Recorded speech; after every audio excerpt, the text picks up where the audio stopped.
playing first base, Anthony Rizzo. Gleyber Torres at second will bat seventh. Batting eighth and catching, Jose Trevino. And John Birdie is at third base, and he will bat ninth. Who's starting for the Yankees? It's Marcus Stroman. He'll be facing Logan Gilbert of Seattle. That's tonight's Yankees starting lineup, brought to you by Bigelow Tea. Bigelow Tea, a proud supporter of the Michael Kay Show, the official hot tea of the New York Yankees. And Don, you like announcer news, right? Oh, I do.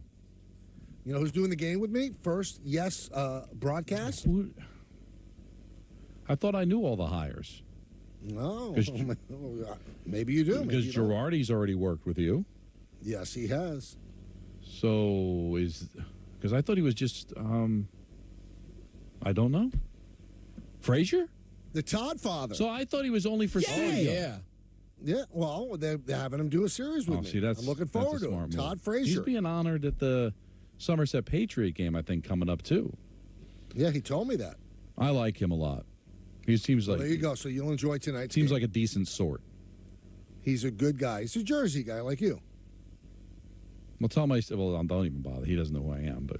No, I will. I'll tell him. He consumes the show. Don, why don't you consume Mazda? Get more in a new Mazda.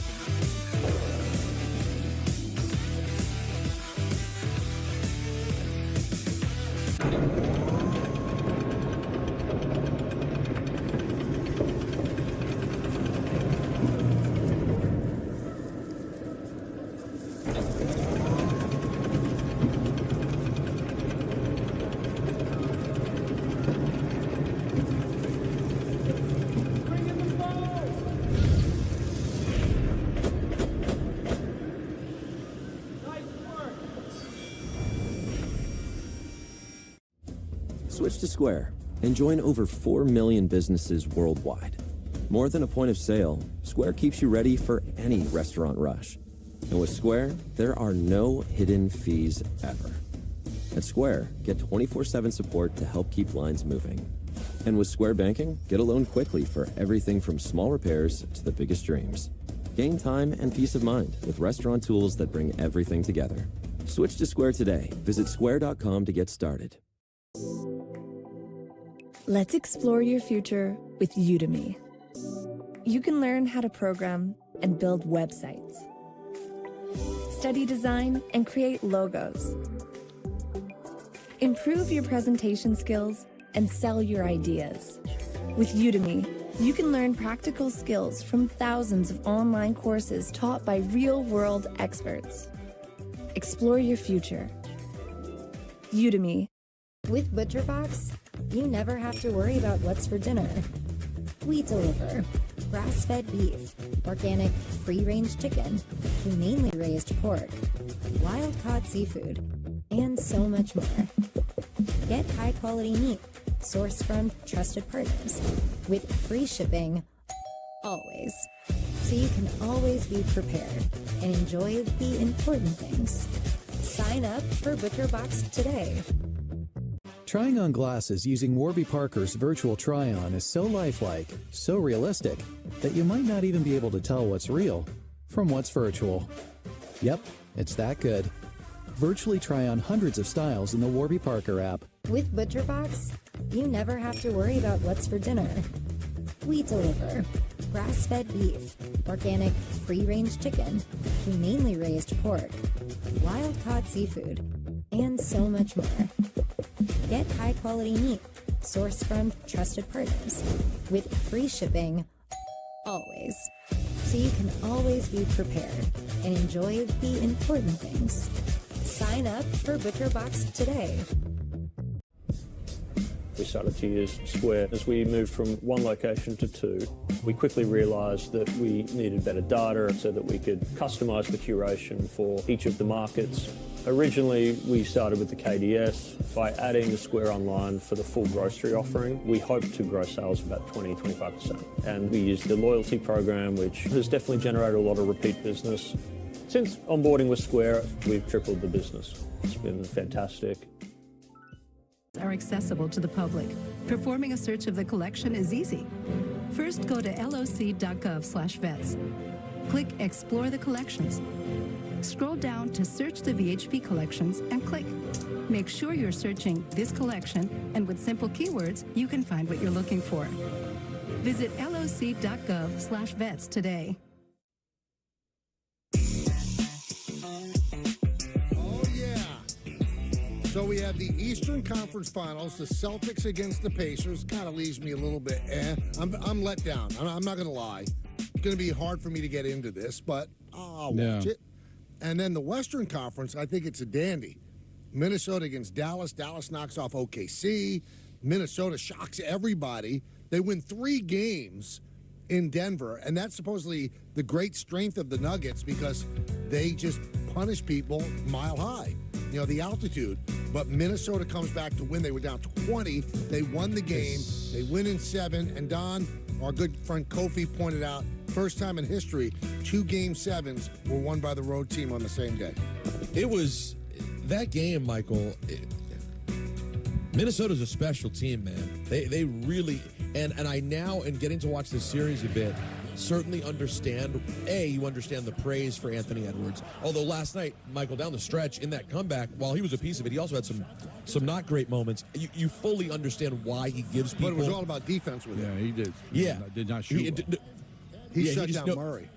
He shut down Murray. When he had the ball in his hand, he kind of had the ball in his hand a little bit too much. He would try a little too hard. Whatever. The point is, he's unreal, and I totally get why he gives you a young MJ or Kobe, right? The sort of ball-dominant style that he plays.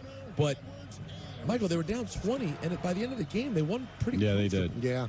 I mean, like, they had it locked up. That moment when they finally pushed it to 10 with 3 minutes left and stole the heart of the crowd, what an interesting and bizarre series. And, Michael, what a setup potentially. And, you know, I don't want to get ahead because I've told you guys before, I think the Celtics can go to sleep. But with the Pacers needing the 7 games they needed, I do think the Celtics wipe the Pacers up pretty good. So you end up getting what I think will be a pretty interesting combo of Boston, Minnesota, or Boston, Dallas. Both of those, I know the Dallas series is certainly sexier from a TV standpoint, Sure. to Kyrie back to Boston. That's the thing. But Don, either one's a fun series. Yeah, I think so too. The Minnesota story is a really cool story. But I'm with Michael. I'm kind of left flat with Pacers Celtics. There's nothing worse than when, you know, when the team that you've been following is out. Like, I think that's going to affect the ratings in New York because they might just tap out. You know, they're not going to have a hard. They're not going to root for Boston. They don't want to root for the team that just knocked them out. But guess what? Can we ask this question? Well, there's 2 ways in sports, right? Some people believe you root for the team who knocked you out. No. Some people go the other way. I feel like people are going to be so sick of McConnell and Halliburton's face that I could see Knicks fans going, you know what, Celtics, pound. But follow me here, because that what you just said is logical. You build up a hate for a team after a 7-game series. You can't possibly then root for them. But God, if the Pacers ever beat the Celtics, I mean, it would just kill Knicks fans, because then that means the Celtics could have been had, and that could have been you. I don't think the Pacers are going to. So you almost feel like, you know, wipe the floor with the Pacers, root for the Celtics, because that would have probably been us anyway, and just make you feel better rather than think, oh, can you just imagine if the Pacers won the series? And the thing that annoys me the most, and I said it last week, just watching the Celtics more than I did during the regular season, they're not unbeatable. They're not a super team.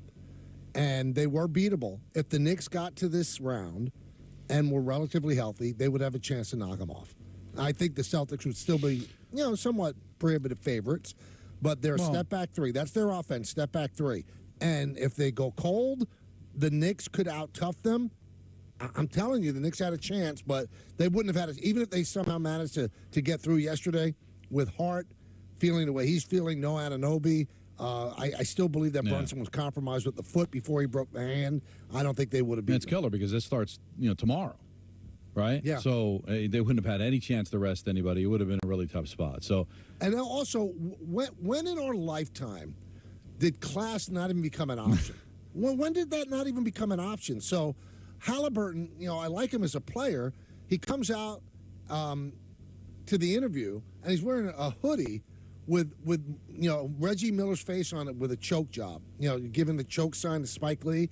I mean, where is it lost now to win with grace?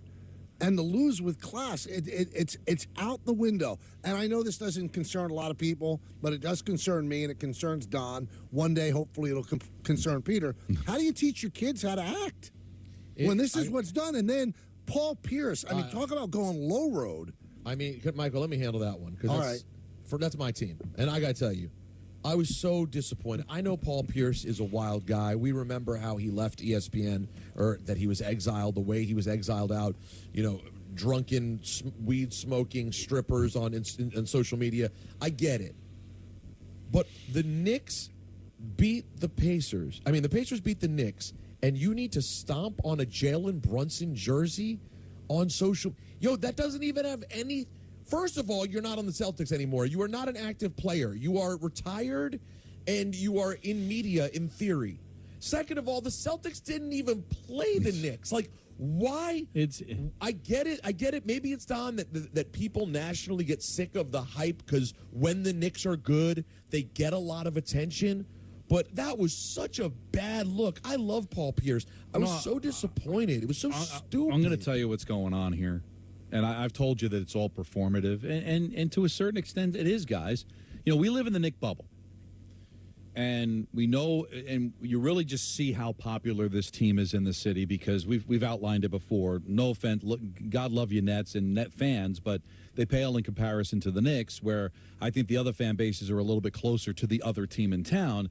So when the Knicks are making a run, everybody's on board. The whole city's happy, and we live in this bubble. But when you watch coverage, I could see somebody outside of New York going, God, they talk about anybody else but the Knicks? When you look at the pregame show going into yesterday's game, it was a Knick pregame show on ESPN, on ABC. With obviously you see Stephen A. Smith, who's one of the most recognizable names, not just in the sport, but in sports in general, rooting for the Knicks. I could see where the rest of the country probably is like, enough with this team already. Okay, there's other teams playing, It's the same thing why the Cowboys get talked about all the time, why the Yankees get talked about all the time. So even though we love it because it's the team that we're following and most people are rooting for, you don't think outside of New York they probably are just sick and tired of all the Knick talk? Well, I guess so, but why hold it against the players? Hold it against the media. Because that's where I think it becomes performative. Jalen Brunson? Because that's where I think it becomes performative, Michael. What is going to elicit the biggest reaction from people? Knick fans are passionate, so that's all it is. It's just trying to get clicks and trying to get attention. Like, how is that how you want things to be analyzed? Like you say, you want to be critical of the Knicks, fine. But you start stomping on it, you're obviously just trying to get clicks. You're trying to get attention. But the world of media it's not 60 Minutes anymore. Well, I mean, you see it in news with MSNBC and Fox and CNN. They try to angle for what gets the most eyeballs. You see it in sports. I mean, there's no more down the middle stuff. You have to choose what you're watching because they're performing. It's scary when it comes to news, but with sports, it's just performance. Now, again, we should also detail that I guess he lost a bet and had to wear a Brunson jersey. But did he have to stomp on it? Why does he have to step on it? But again, it's all. But the thing is, not everyone's following along with your bet, bro. So all we see is the stomp out, and it looks ridiculous. But that's just all that it has become now. Is you pick a side and you run with it. And you're gonna get a certain amount of followers because of that, because they agree with you, and the people that don't agree with you are still gonna watch you. There's nothing wrong with hate watching, right? It's still watching. Doesn't matter whether you like the person or not. You're gonna click on it whether you hate it or whether you love it. So that's why I say it's performative. There's no way that Paul Pierce could be that upset with the Knicks.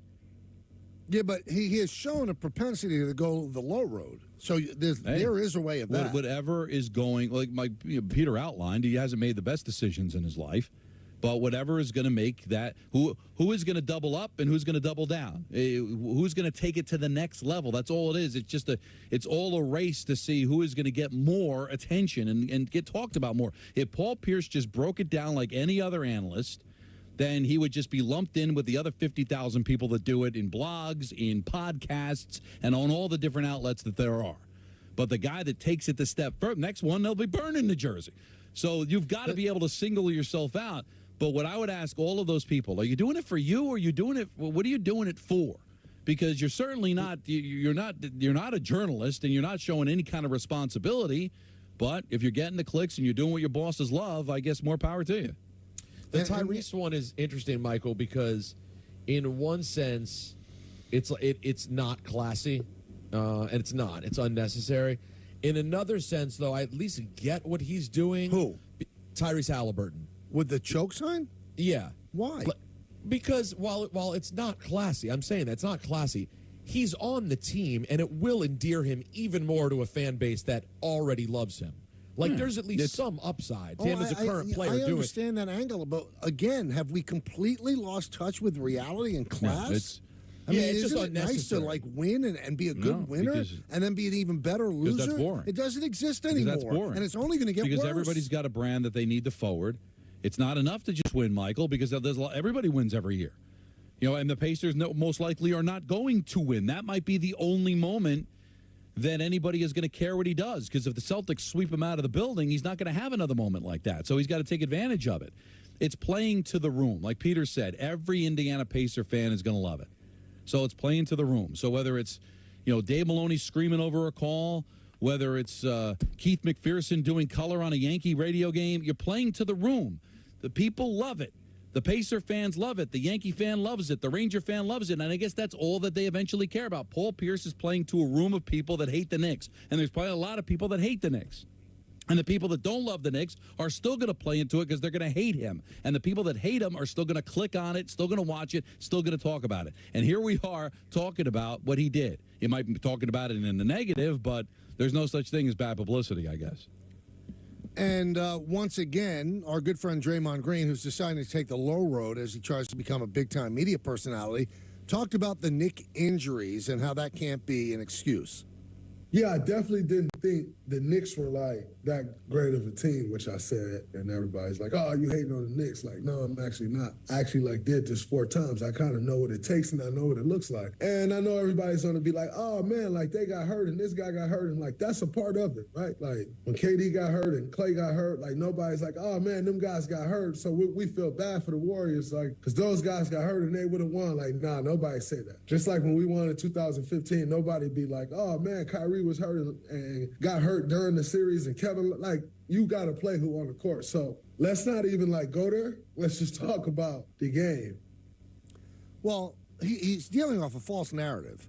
When KD got hurt and Clay got hurt, everybody talked about it. Everybody talked about how that's just ridiculous. They would have won another championship. Toronto wouldn't have won. So he's wrong about that, and he's wrong about when Kyrie was hurt and the Cavaliers came back and beat the Warriors. They did talk about that. They did talk about how the Cavaliers were shorthanded, but they also talked about the fact that you kicked somebody in the cubes and got suspended, and that's why they came back. He's dealing with false narratives. It's not true. Listen, you can't hang your hat on the fact that the only reason the Knicks lost is because of the injuries. The Knicks aren't saying it. I'm saying it. They lost because of the injuries. If you can't see that, and in every single sport, if somebody big is injured, everybody talks about that injury. Draymond Green's full of it. He's absolutely full of it. People did talk about when Kyrie went down. Not Kyrie. Kevin Durant went down. Everybody spoke about it. How could you say nobody said anything? So injuries didn't affect the 49ers in that championship game against the Eagles when they're playing like the fourth And that's all we quarterback. talked about. I agree. Sometimes you got to overcome them, but then you also have to acknowledge that sometimes it's just impossible to do it. Yep. All right. For every Philadelphia Eagle that you win a Super Bowl with a backup quarterback, when the Giants did it with Jeff Hostetler, there's a lot of seasons that are derailed because there's just not much more you can do. But the counterpunch is going to be, well, if Thibodeau rested these guys and bought into load management and had a better rotation, these guys would have never gotten hurt. So that means every injury is Tom's fault. Every single injury was the coach just pushing him too much. I want to see the media entity that says, you know what, I got to get me more Draymond Green. Because when Turner loses the NBA, which looks like it's going to happen, ESPN better not do it. I hope they're smarter than that. I don't think NBC should do it. Who's going to do it? Well, what has Draymond done other than making up narratives?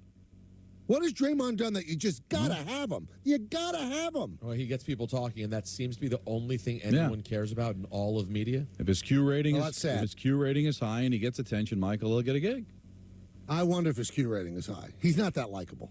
Well, he's also, I like Jeremy. He's not that great. Like, he just, as a broadcaster, I don't know if that matters, but. Yeah, I guess not. He's not. Let's go back to the phones. Let's go to Javier in Queens. Javier. Hey, what's up, guys? How's it going? Good. How are you? I'm the guy who outed Tommy Hilfiger on Friday, and Michael, I'll be at the stadium tonight, so be careful, because I will call back tomorrow if I find out something about you. That's a good point. Love it. If I find you in the press box, bathroom, I'll have you thrown out. Understandable. I know where I stand. So with the Knicks, with the callers, and also just kind of with Draymond Green and with media, right? I could care less what they have to say. It's more about what front offices think. It makes a lot of sense that players complain about fibs. I think it's really stupid when callers do, because those same callers that complain about a coach like that complain about how the players controlled Brooklyn and burned it down. You can't have it both ways. And if it were up to me, I'd go with the strong coach over the strong-willed superstars that control everything, personally. And also, I'd like to know, Javier, who are the players that have played for Tibbs that say he's not good? Has anybody attached their name to it? Who? Derrick Rose loves Tibbs, loves him. Jalen Brunson is in love with Tibbs. Josh Hart. Tell me the players that played for Tibbs that say he's terrible. It's people on the outside looking in, as Don has so expertly said, they don't want to play these games. They don't want to play 82 games. They don't want to play 43 minutes a game. They don't want to. That's the ones that are complaining because they're afraid of what the league could become. Look at the teams that are left over right now. You think Finch is an easy coach? Even Anthony Edwards said he coaches, he doesn't let us get away with things. Finch is a tough coach for Minnesota. You think Jason Kidd is letting players push him around? Really? I don't think so. Rick Carlisle coaches that team hard. I can't talk to Missoula. Maybe Peter has a better grip on that, but he's a numbers guy. Obviously, he's a big analytical coach. I don't think he's letting the players do their thing. But that's the point. We heard any former Thibodeau players, Rip, say that you can't win with his style. Have we? Isn't that the key? They're all guys on the outside looking in, but he's coached on a bunch of teams. He's coached for a bunch of years. There's got to be some former players out there that if that was the true narrative would back him up. Did Derrick Rose say he got hurt because he played too much? I don't know if he did. I never heard it. And he doesn't think so. So we talked earlier, Peter and Don, about how Manhattan was pretty much a parking lot yesterday. You couldn't get around. So Real Billy Simmons, he chipped in on Twitter. Hearing that supposed quote-unquote everyman representatives, Michael K. Don LaGreca Rosenberg, talk about traffic is disillusioning. They are the problem, not sheds or bikes. Living in the burbs, driving in is not their God-given right. Most of us in New York do not own cars. We want fewer. Well, Billy, you're a little bit off, okay? Go ahead and help him out, If people Michael. didn't drive in from the burbs, the city would collapse. The money that people in the burbs spend in the city actually help it. Now, in terms of you don't want any more cars, I get that. Then make a rule that there are no cars on Manhattan Island. That's all. But as long as you can have cars there, you have to make it somewhat livable for people, that people don't snap under the pressure of not moving for 5 minutes. By the way, that's the most faulty. That whole idea of New Yorkers, only privileged New Yorkers drive is such a faulty, made-up narrative. You live in Manhattan. You have a car. But I'm saying there are people who grew up here who live in the 5 boroughs who drive who are not rich. Right. That's how they get around. People drive in this city. That is a made-up idea that everyone just takes the train. And to Michael's point, unless they're going to make the rule, this is a walking and biking city. That's how you get around here. That's it.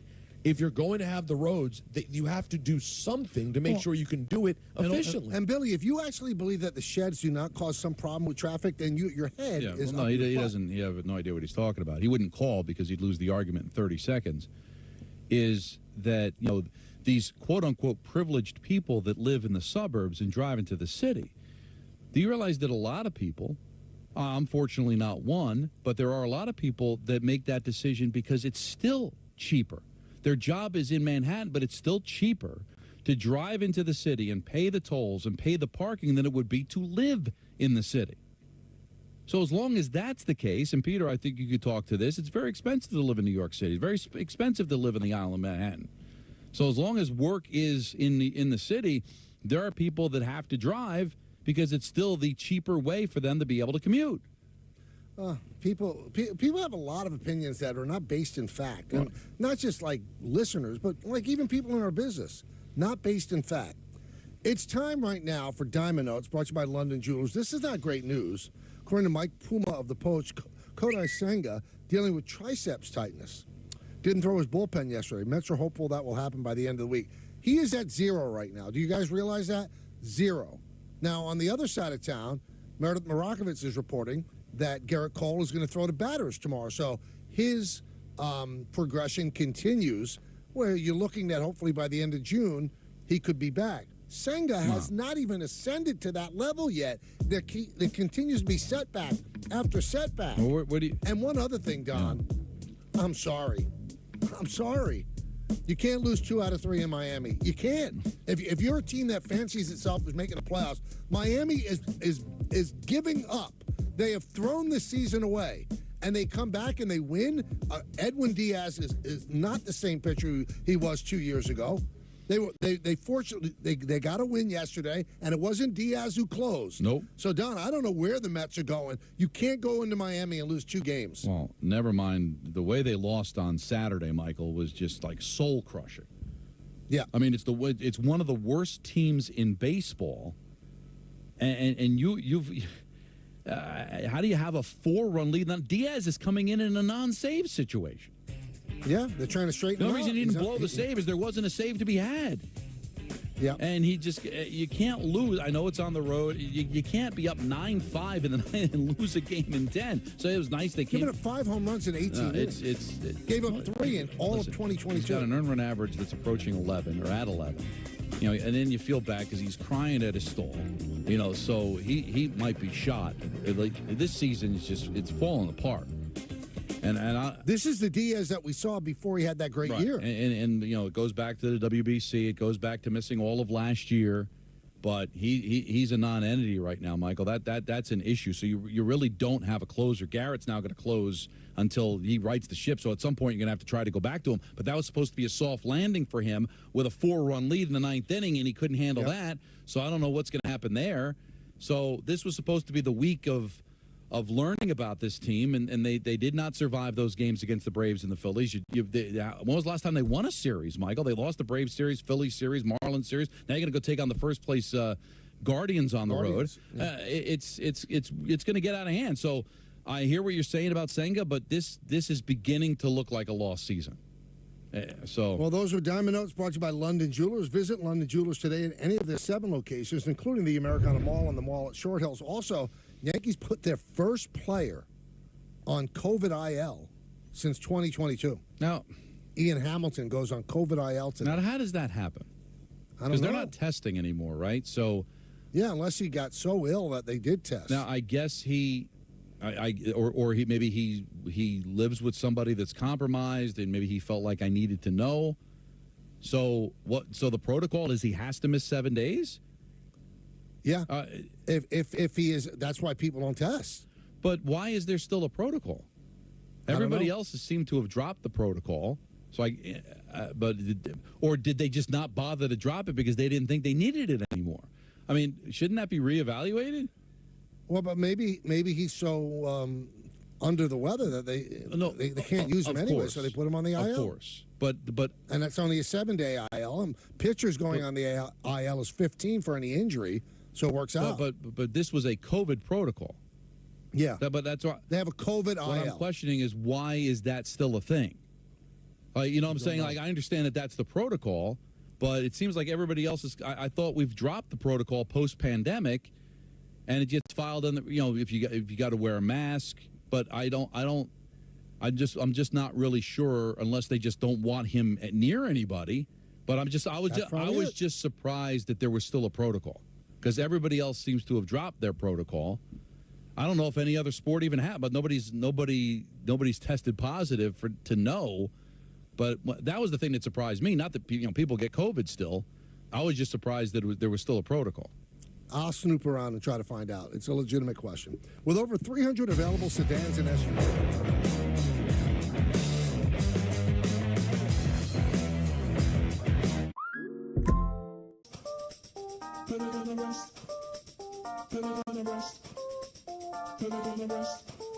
Never read a line of poetry, I'm not a poet, but I sit up in the back of my buttons cause I'm fresh. Never read a book on how to rip it, I just saw it, I don't need your explanation cause I'm better than the rest.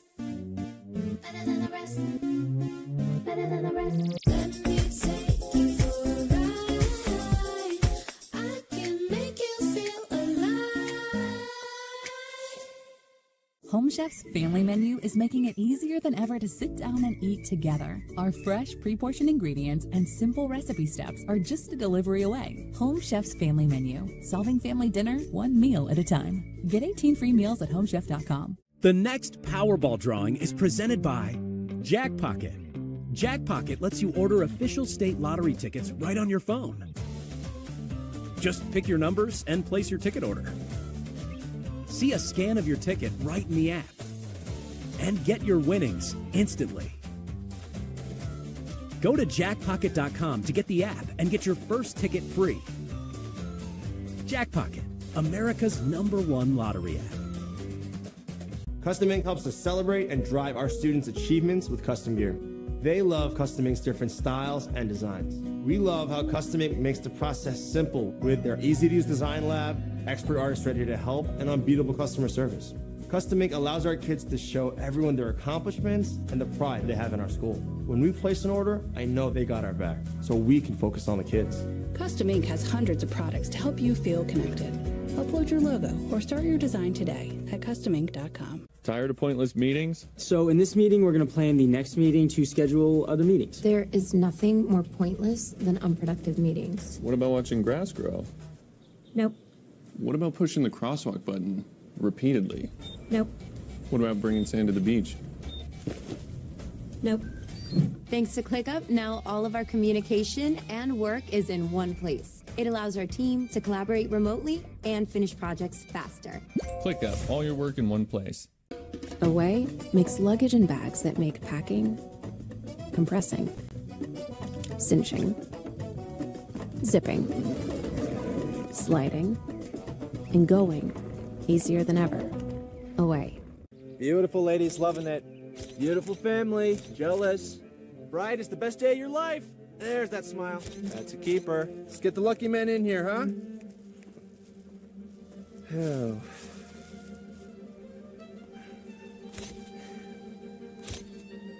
Ah, we got it. Groomsmen. Okay. Some days are just too important for a trashy suit. Rent from theblacktux.com. A friend of mine told me to call Freedom Care, and they'll pay my granddaughter to take care of me. Funded by Medicaid, Freedom Care allows people to choose who provides their care, and the caregiver gets paid instantly after their shift. Life is sweeter with her around. Nana gave me so much joy as a child. Now it's my turn to return the love. Call now to find out benefits and pay, and how fast you can get started. Is it possible to be more capable and more practical? Be able to perform here and here. Make a statement while barely making a sound. And command the road, as well as what lies ahead. How we get there matters. Get exceptional offers at your local Audi dealer.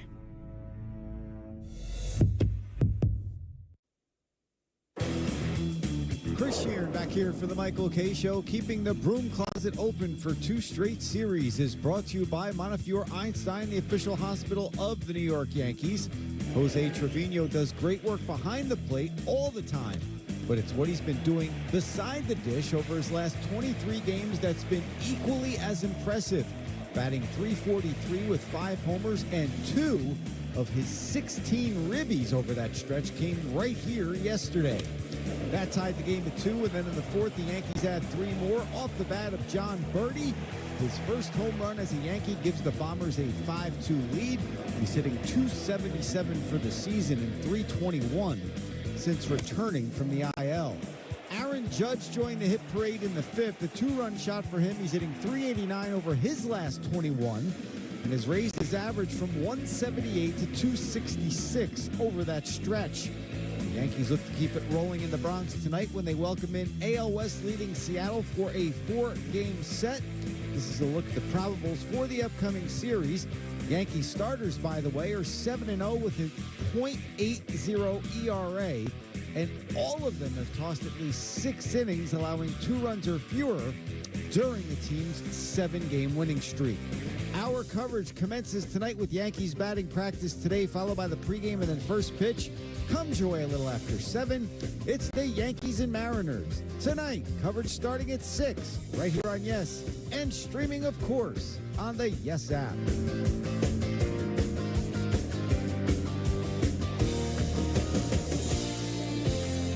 All right, so Andrew Marchand of The Athletic just tweeted this out. New York was very into the Knicks. Just in the New York demo alone, 1.1 million total viewers watched Game 7 on WABC 7, according to Nielsen. 1.1 million. Wow. The whole 7-game series with the Pacers was up 27% compared to last year's Knicks Heat second rounder that won 6 games.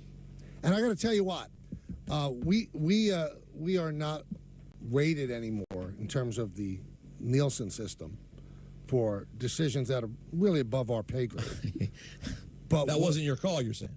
No, I mean, not our call, whether I would or wouldn't, because I think it's a crappy system anyway. Yeah, I was about to say, I'm not mad at it, but go ahead. Yeah, it's ridiculous and awful and dumb, but that's another story for another day. But the way that we can actually tell, how we're doing, it's the amount of people streaming, listening to us on the stream, on the app, that stuff is real. Downloads. And downloads. And, the reaction for the whole station, our morning show leading into us, Greeny, whatever, it's been off the charts how many people have listened and consumed the show. So we thank you for that. And I think a lot of it is because of the success of the Knicks and the Rangers. Oh, listen, because there's something about basketball in this town, Michael. I mean, overall, I think you could talk about the popularity of baseball and football might be a little different, but I just think in the city itself, there's something special about basketball, and there's just something special about the Knicks. They really and we've talked about this, Don. The fact that, all due respect, take that as you will, all due respect to the Nets, the Knicks don't have competition really. Like everyone in this town is a Knicks fan. There's a massive amount of Yankee fans, but there's also a ton of Met fans. So it's hard to get everybody to rally around the Yankees. Met fans aren't going to rally around the Yankees. Jet fans aren't going to rally around the Giants. Devil and Islander fans aren't going to rally around the Rangers. Now, not that Net fans are going to rally around the Knicks, but I think there's a lot of people that look at the Knicks that maybe don't follow that get caught up in a run. And this was a very, very likable team. Very likable. Now, over time, when expectations change, maybe the attitude will change just a little bit, but there was just something special about this particular run, even with the Rangers, too. I mean, the Rangers have been there and done that, but maybe for different reasons, but there seems to be a little magic, a little more interest around this team. Now, maybe it was because of the Knicks, so we'll see what happens moving forward with the Rangers against the Panthers, but maybe the way they won, but there's just something special, and that's what kind of stinks, that the Knicks are gone, because I just love that every night there was some huge game to discuss and talk about and dissect, and it just stinks that the Knicks are out of it. Let's go to the phones. Let's go to Chris in the UPS truck. Chris. Hey, what's up, guys? This was the New York Knicks reincarnation year. It was a great year. It was fun. I tried to call last week because last week was super hilarious with Don having to sit down and pee, and the doppelganger of Rosenberg. I think you guys missed it. There's a guy in the Knicks. Every time the Knicks play, when they show a picture of Tom Thibodeau, I swear to God, Peter Rosenberg is sitting right behind them. Really? You guys, if there's a way, can I tag you guys like in Twitter? Oh yeah, or something? Yeah. Tag me. I'll look for it. Yeah, okay, I will definitely do it because it's Peter Rose. I mean, it's a better looking Peter Rosenberg. I'm sorry. Wait. Wow. I love you, Peter. I love you, Peter. But real quick, I think because once the season's done, the off season starts. I know you guys will probably kill me for it, but Mitchell and OG have to be paired up in a package, and they got to get out of here. Well, they can't trade OG. He's a free agent, Chris. Okay, well, sign him and get rid of him. Because, just real quick, I know you guys are going to chew me up for it, but hear me out. OG hasn't played more than 50 games in the past 3 years. Mitchell, I think we could put all his years put together and it'll equal 82. You have to get rid of them. Are they great when they're on the court? Yes, they make a huge difference. But it's like I told Alan earlier, it's like having a Lamborghini with no tag. It's a great car. It's perfect. You get pulled over, that car is gone. You're done. Yeah, but here's the problem with, first of all, Mitchell is signed to a very reasonable contract. Second of all, you don't have a center because Hartenstein is a free agent, and they only have limited bird rights for him. So the highest contract they could offer him is $16 million in the first year, and then it could go up incrementally after that. So you're not getting rid of Mitchell Robinson if you don't have somebody take over. There are a lot of decisions that have to And the feel we'll get into in the 5 o'clock hour, but Precious Achiuwa is a free agent. OG Anunoby will opt out of the final year of his contract at $20 million. He'll be a free agent. Hartenstein is a free agent. So let's pump the brakes on getting rid of Mitchell Robinson. Because do you want in a cap sport, Michael, to overpay for Hartenstein? I mean, and that might be what you have to do in order to keep him. I still look at him as a guy coming off the bench. Is he a starting center in this league? And are you willing to pay him as such? That's the question. Remember, Mitchell Robinson was on his way to being Defensive Player of the Year. He had a great start to the season. So I don't want to hear about his injuries being because of load management. He got hurt, what was it, in December? So what are you willing to pay for Hartenstein, Michael? Well, I mean, you can only pay 16. I mean, I think they want him, and they would love him at 16, and then they would go up with the allowable increases each year. So, but that's what you buy into, if somebody comes in and offers 17, they can't go over that. But do you even want to get the 16, and then are you willing to continue to pay? Yes. All right. I think I probably would too. He's a contributor on a good team. But without Robinson? No, I want Robinson too. Well, then that becomes tough too for all these people that want to get rid of him and keep Hartenstein. I mean, you're still giving Mitchell Robinson is a really good player. Yep. Now, he can't hit foul shots. He's not an offensive player, but he's a really good defender. Peter and I were standing there watching. There was free reign in the paint yesterday. You don't think Mitchell Robinson stops that? Now, Hartenstein usually does, but I think he's compromised after falling on that left shoulder. They were open lanes to the basket for Indiana yesterday. The Knicks couldn't cover. Well, clearly, Michael, there was the mistake by Thibodeau early on not giving more minutes to Jericho Sims. If he had done that, then Hartenstein wouldn't be banged up in Game 7, right, Michael? Yeah, see, another example. There you go. Why wasn't Jericho Sims playing 25 minutes a night? When Ewing hurt his wrist when he fell back and tried to stop his fall, that's on Tibbs. Yeah. Oh, yeah. Preemptively, sure. Yeah, absolutely. When John Havlicek hurt his wrist, Tibbs. This portion of the Michael K. Show on 98.7 ESPN brought to you by Mercedes-Benz of New Rochelle, proud member of the Pepe Auto Group, the name you've trusted since 1968. Let's go to Mark in Carmel. Hello, Mark. Hi. Sorry, I was just thinking. I was just thinking the speaker. So I had it in the wild for Peter. I tweeted or X'd him a picture. I was up at the Ulster County Fair, and I met Tony Soprano, James Gandolfini. I sat down with them and had a picture. They were up there doing the scene in Red Hook, New York, at the farmhouse where they went to look for the buried bodies. Oh, was he nice to you? He was there with. Excuse me? Was he nice to you? Oh, yeah, he was very nice to me. Yeah, he took a picture. If you guys could pull up the picture, because we kind of look alike. It's a classic picture. And just as a little joke, I have twin girls, so whenever they go out with a guy, I send them that picture. So just so the guy knows, that to make sure he takes care of my daughters. So, but that's a great in the wild. You don't get a lot of Gandolfini stories. Yeah, and he was really, really nice. And my other thing about Thibodeau, I have a lot to say, but basically, even though that guy Eli was wrong, we don't want to fire him. But I think he does need, and I'm not saying, like you guys are being sarcastic about all the injuries. I'm not saying playing these guys 25 minutes, these guys on the bench, but throw them in there 2 or 3 minutes, you know, at the end of the games just to get some playing time. And the thing what happened with Alex Burks is he would play and he missed a shot and Tibbs pulled him back out. He wouldn't let him play. So once he let him play because he had no one left, Burks got a little better because he knew he was going to be in the game. You know what, Mark?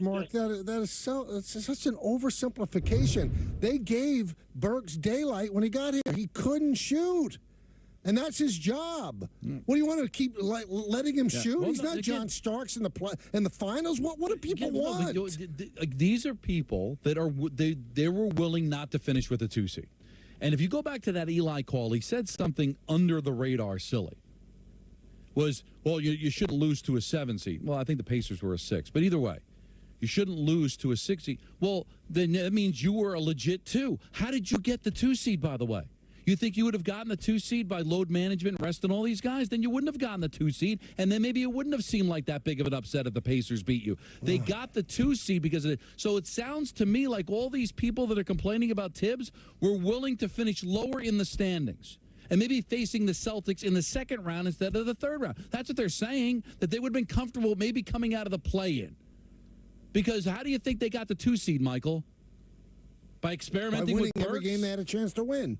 Well, no, but you're supposed to experiment with Burks and lose games while he's trying to find his shot, just in case somebody gets hurt later on so that he can play. So how many games were we willing to sacrifice to get to that point? Unbelievable. Unbelievable. Don, tell us about Mazda. Get more in a new Mazda.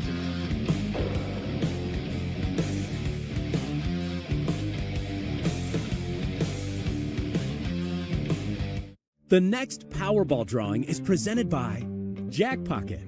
Jackpocket lets you order official state lottery tickets right on your phone. Just pick your numbers and place your ticket order. See a scan of your ticket right in the app. And get your winnings instantly. Go to jackpocket.com to get the app and get your first ticket free. Jackpocket, America's #1 lottery app. Switch to Square and join over 4 million businesses worldwide. Scheduling is easy with Square appointments. Clients can book online 24/7. Take payments at your station or the front desk to offer seamless checkouts. Keep track of commissions and split tips with just a few clicks. Gain time and peace of mind with beauty tools that bring everything together. Switch to Square today at square.com. First of all, how do you know all this? Streaming now on the Yes app. There's 50,000 people there. Here comes Fidel Castro, jumps the fence and shakes all of our hands. The Story of My Number, presented by the New York Lottery. Streaming now, exclusively on the Yes app. And the services they need. I'm Dave Portnoy, and I'm asking for your help. The Tunnel to Towers Foundation promises to eradicate veteran homelessness across the country so that no service member who has served our nation will be without a home in the services they need. That's why I'm asking you to contribute $11 a month to support these efforts by going to T2T.org or calling 1-844-BRAVEST. Big season. More reasons to say yes. Wow. Yes to the ultimate viewing experience. Aaron Judge crushes one. Yes to in-game live stats. And earn rewards and win prizes. Get all the Yankees action on the Yes app. Download now. Half of young adults are at risk of hearing damage from loud sounds. So why is this happening? We know not to bake in the sun for hours and to get our eyes checked regularly. We buckle up to save lives. And we know that smoking kills. So do poor diet choices and poor life choices. But why are we so reckless with our hearing? We take hearing for granted. Hearing damage from loud sounds is permanent, but preventable. We take common sense steps for our health every day. Let's make hearing part of it. Wear earplugs. Turn it down. Give your ears a rest. Love your ears. Learn more at hearinghealthfoundation.org. Keep listening. We all want to feel safe when traveling. That's why if you see something that feels suspicious, such as an abandoned bag or erratic behavior from a passenger, just call 911. You can call anonymously, and it's okay if it turns out to be nothing. Work together with the Port Authority of New York and New Jersey to... The best ideas come from solving common problems. My problem, like a lot of other men, I couldn't find a shirt that looked good untucked. So this became my passion, to design a shirt that captures the perfect balance between length and fit. Easy to say, not that easy to do. But with some innovative design changes, we did it. Our problem, my solution. Untuckit.com. Yes Network is now streaming on Fubo. Watch the Yankees and more of your New York teams. Streaming live on all your devices. Plus, over 350 top channels. Start watching at FuboTV.com. Is it possible to be more capable and more practical? Be able to perform here and here. Make a statement while barely making a sound. And command the road, as well as what lies ahead. How we get there matters. Get exceptional offers at your local Audi dealer. Did you know taking Xyzal at night relieves allergies while you sleep? So you wake refreshed for a more productive day. Get 24-hour continuous relief that does not fade. Be wise all, take Xyzal at night. 1 in 6 black men will be diagnosed with prostate cancer in his lifetime. But when it's caught early, it's highly treatable. For more than 30 years, PCF has funded cutting-edge research. Go to pcf.org/knowyourrisk to learn more about prostate cancer. It's your life.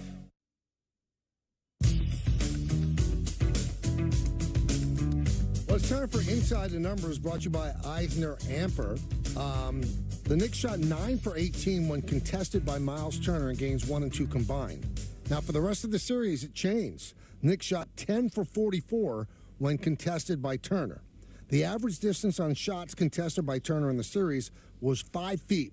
He contested 8 different Knicks in the series, and the Nova Knicks shot 9 for 35 in those situations. That's Inside the Numbers, brought to you by Eisner Amper, a leading business advisory firm, helping clients transform their companies, build capital, innovate processes, and mitigate risk. Make Eisner Amper part of your solution. Learn more at eisneramper.com/solution. 1-800-919-3776. That is the number. Let's go to Ray in East Orange. Ray. Hey, Mike. Thanks for taking my call.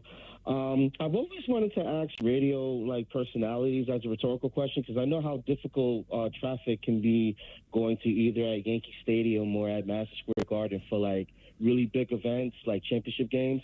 But as a rhetorical question, to defeat the traffic or whatnot, have you guys ever considered maybe driving from your home of record to your closest train station like LIRR or Metro North, and then taking it into your city to the destination like Yankee Stadium or Madison Square Garden, just to avoid the traffic and stuff like that? Well, and I do a lot of I catch up on a lot of phone calls and stuff like that when I'm in the car, and I'm not going to be that guy in the train that's talking so that everybody can hear what you have to say. And I just feel more comfortable driving than taking the train. I just do. Well, and also for me, if it was always the same time, but like Wednesday, Michael, I'm going to go from the station, take the subway to Madison Square Garden, do the Ranger pre and post. When's the game going to end? And obviously, when you get later at night, the trains don't run as much. So what does that game goes into overtime and ends at 2 o'clock in the morning, and the next train's at 3:30 in the morning? I just like being able to have the control of going. And in most times, it's not that big of a deal. But I don't think it's on me.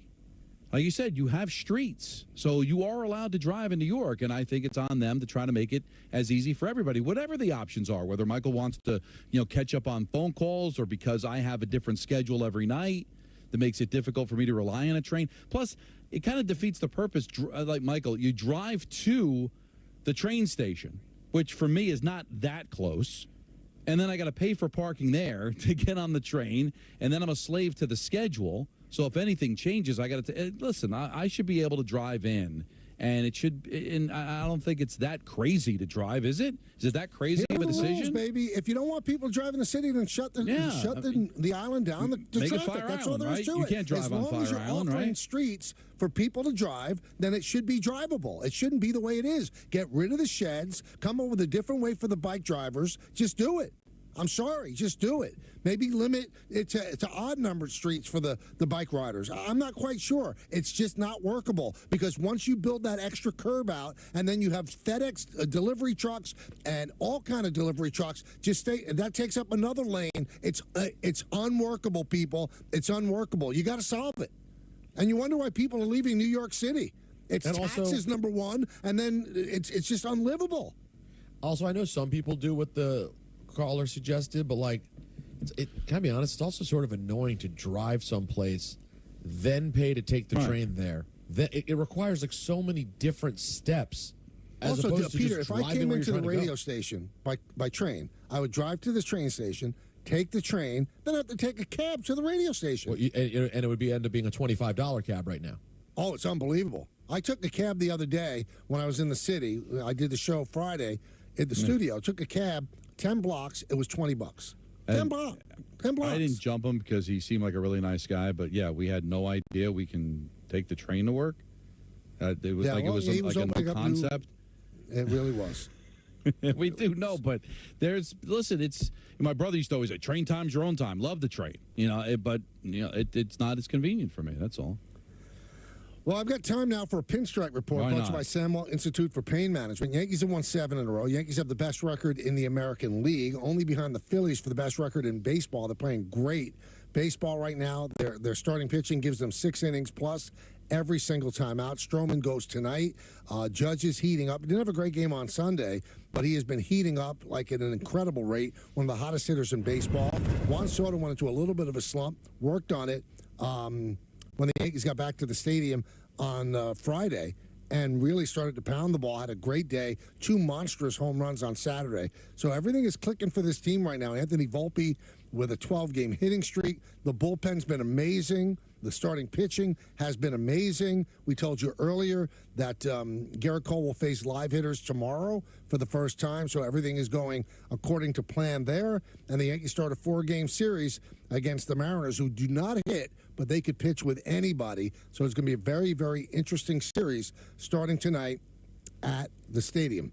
That's the Pinstripe Report brought to you by Samuel Institute for Pain Management. For a pain-free life, visit SamuelPain.com today. You know what I never thought of, What's Don? that? Why don't we take the train to work? You know what? That's if there was crazy. only a place, I never even thought of that. You know what they should come up with an idea, like have a parking lot next to like a train station, and That's not You bad. could drive to the No, parking you know lot what? and You take guys the train. you guys are bad. You're bad guys. Why are we bad guys? Because he meant it in Listen. earnest. He was just asking if we Well, never I don't thought like of it. Ernest. But no, I said I'm not going to get on the guy because he seemed like he was a nice guy and he didn't mean anything. I didn't by say it. that. I'll get on him. But still, the way he said it was almost like we had no idea. Like I was going to be epiphany. Like we could take a train. Anybody who drove in the city yesterday probably pulled out great portions of their hair. And on a Sunday, by the way, what time? I drove around earlier. It actually wasn't bad. Oh my goodness! So I went to the game with Charlie, and I dropped Jody and Callie off at the theater to see Hell's Kitchen, and then we went to the Yankee welcome home dinner. It was hellish. Welcome home. How they've been home, Michael? What's going on? They started it later this year. I don't know why they scheduled it when they did, but And how about Yonner El Duque, right? yep, And he's great. He cried when he gave the speech, And then El Duque's at the game Saturday. and what does Heel was do? amazing. The magic of those pinstripes, Michael. I tell you, I hope you Come on over. I hope you thank God every night before you go to bed. The gift that He gave you. Me being a Yankee fan or being the Yankee just announcer? the whole thing. Really, it's a pretty pain-free existence for you. A lot of symmetry. A lot of Yankee fans have been in a lot of pain since '09. Don, you hear the calls. I know, but it's fugazi pain. It's some fans are suffering migraines, like debilitating pain, can't get out of bed. Yankee pain is, a hangnail. Irritating, but you can survive. Don, experience the luxury of choice when you pick your power train.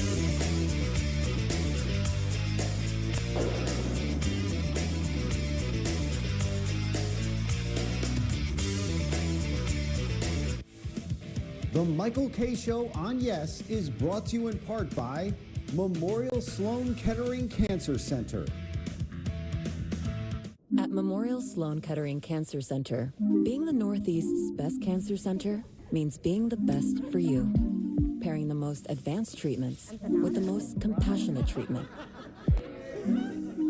It takes looking at every cancer from every angle. And a care team that looks out for you and everyone you care for. It takes MSK. Summer's here, and with a new Toyota, you can do all your favorite beach activities, like spike ball, whitewater rafting, shrimp boils, wade fishing, or hanging with the locals. You can say that again. Get a great lease on a new 2024 RAV4 all-wheel drive for just $319 a month, with the assurance that Toyota is a Kelley Blue Book best resale value. Your summer starts here. Toyota, let's go places. You can go up to 300 miles farther per year with BP's Amoco Ultimate with Invigorate compared to regular fuel. So you can go farther between fill-ups. What will you do this year? Will you go on exciting adventures?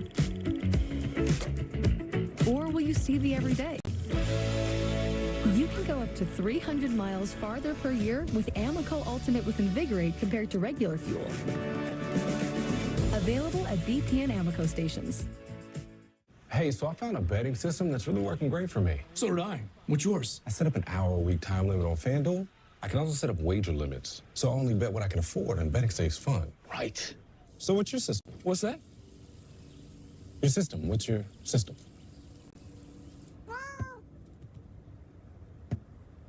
What is that? Every bettor has a system. Make FanDuel's responsible gaming tools a key part of yours.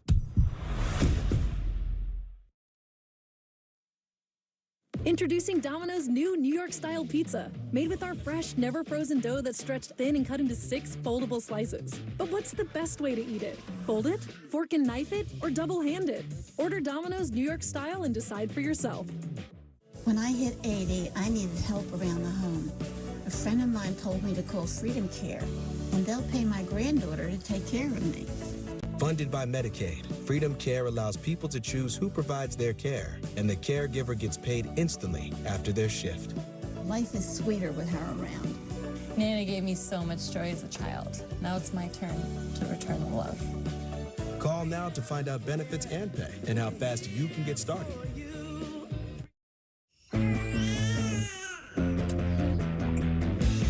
Waiting for the break of day.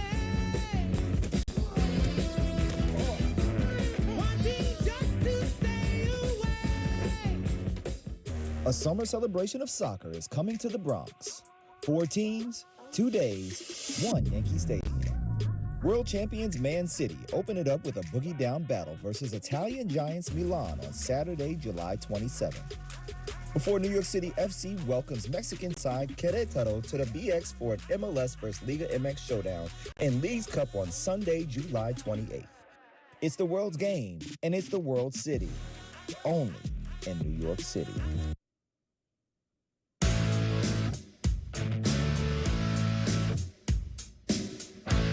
So what's next for the Knicks? What happens to them? How do they go forward? I've been on the record saying that I think this is the worst year that they'll have in the next 5. They're only going to get better. They've got draft capital that they could trade. They're in good shape in terms of the salary cap. Bobby Marks, who is our very own GM at ESPN, he was on Bart and Hahn today, and he was asked, are the Knicks going to be championship contenders? Do you think they are a championship contender without going out and getting a Donovan Mitchell type player, for example, here? You know, maybe if Giannis ever became available, that's a different story. But I don't think New York has to go out and do that. But here comes some hard questions as far as, you know, what you do as far as, you know, bringing back some of your depth. You know, certainly the Anunoby player option will be the forefront. What he does there, because I think he'll get a pay raise off that $20 million contract. Hartenstein, free agent, limited as far as what you can pay him, what he you do with Bogdanovic? So there's a hard question there, and you're right. I mean, it's similar to I don't want to put New York in the light of Atlanta from a few years ago when Atlanta goes to an Eastern Conference Finals and they elected to go continuity and bring back basically most of the team. It is a little bit somewhat similar here, but there's a lot of has changed since then. I mean, the rules changed really, impacts how you spend, how you retain players, how you can go out and acquire players in trades. I do think this is, hey, listen, I picked them to go to the finals before the season started, and this is before the Anunoby trade. So a lot of it will be contingent on health, and a lot of it will be what's your depth looking like if Anunoby and Isaiah are brought back, because there's some consequences there as far as who stays, who goes. Now, he went on to discuss about should the Knicks upgrade or run it back. Here's Bobby on that. OG scares me. I mean, as great as he is on the court and what he did, I think 26-5 in the regular season and postseason, he's only played an average of 50 games over the last 4 years. But I think the goal still is to bring him back. But what's the contract? Is it $30 million? I think it's interesting. New York hasn't paid nobody on this roster makes more than $30 million. So where are they willing to go there? I think we could say run it back, but is there a guarantee that Mitchell Robinsons of the world will be healthy next year? Because he's proven this year that he can't. So I think you have to kind of go in a little bit of both. I think if the goal is to bring back Isaiah, I don't think you can afford to pay two players making, $32, $33 million. Certainly OG and Isaiah are the priorities, and then I think everything else after that should be on the table as far as worth discussion. I think you have to figure out where Randall is health-wise. That's going to be a big thing, and he's going into potentially the last year of his contract. He's got a player option in 25, 26, and listen, they're in this kind of a one-year window because eventually Jalen's going to get paid. You do have this little bit of a window where before it gets extremely, extremely expensive. So I do think you have to look at what's out there, but I don't think you have to be in a position where, we have to trade Dante and Josh and another player to go get, Donovan Mitchell, where it's going to cost three players to get one. Now, that's some scary stuff there, because if Anunoby is going to command $30 million, that scares me, guys. I don't know about you. A guy who plays 50 games, now you could say, well, with load management, even the great players only play 60 games. So is he worth the third? Because one of the reasons that he was so attractive, he didn't make a lot of money. He only made $20 million. Now he would make $20 million if he accepts the player option, which he's not going to. So how much do you want to go for him? And with Hartenstein, the most you could go is up to $16 million.